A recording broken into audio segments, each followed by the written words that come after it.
3 дена по терористичкиот напад на Берлин, каде што 12 го загубија животот, а 50 беа ранети. Животот во Берлин постепено се нормализира. Бождикниот панаѓур, каде што се случи трагичниот напад, денеска беше повторно отворен, може да се забележи. Зад мене оваа улица, откако вчера беше расчистена, бидејќи дел од панаѓурот беше урнат од налетот на смртоносниот камион, откако ноќеска беа расчистени урнатите штандови, останатиот дел од маркетот денеска повторно е реотворен, функционира. Има бројни посетители, но и бројни медиуми, колку што може да се забележи, сите се тука и будно ја следат состојбата во Берлин. Но морам да забележам дека повторното отворање на Божикниот маркет овде на Брайтшайд плацот не е во истото на светло кое што беше претходно, со оглед на тоа поради загинатите, изгубените животи. Тука нема музика, мирно е, но е многу посетено. Голем дел од луѓето доаѓаат и токму поради обележјата да запалат свеќа, да остават некоја роза, некоја порака овде и да посакаат она што му се случи на Берлин пред 3 дена повторно веќе да не се повтори.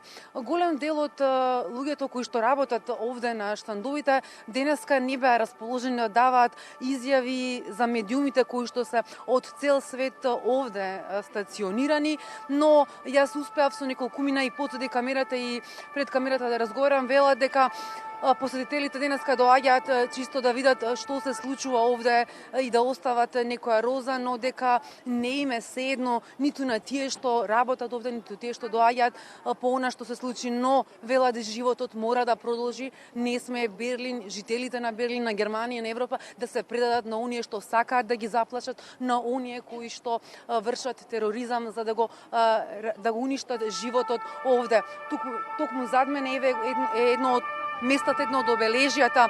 Тука, зад оваа ограда, која што може да се види зад црвената ограда, буквално влетал камионот кој што носел со себе и штандови и луѓе. Смртоносниот камион, токму со еден од вработените, со еден сопственик на штандовите со кој што разговарав, ми раскажа какво било чувството таа вечер, кога музиката, божикните песни и смејата на луѓето се измешала со врисоци, со плач и кога почнал да бега, забележал на секаде исплашени лица и крв. Предлагам сега овде да ја слушнем изјавата, односно разговорот со овој човек кој што работи на еден од штандовите тука на Божикниот панаѓур на Брайтшайд плоштадот, каде што се случи терористичкиот акт пред 3 дена.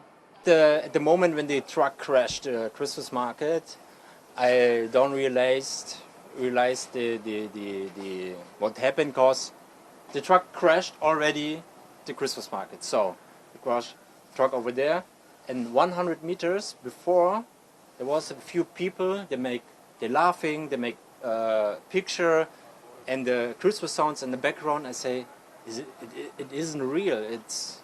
I was a little bit confused if it's an accident or terror attack, or I don't know. So because the people was really silent, and I think they don't realize that was an attack. How did you react at the moment when you realized that there was a terror attack? Yeah, I run directly to the truck. I want to help the people, but at this moment the police officer was there and say, go back. And I saw the people was crying, they scream, they're dying. You saw the people under the truck, and it's was not so nice. Yeah. Да, го слушнавме сведоштвото на еден од собствениците на штанд овде на Брайтшайд плоштадот, каде што се случи терористичкиот акт пред 3 дена. Овие неколку дена беа затворени дел од другите божикни панајури кои што ги има ширум Берлин и исто така и низ цела Германија, но од вчера некои денеска повторно се отварат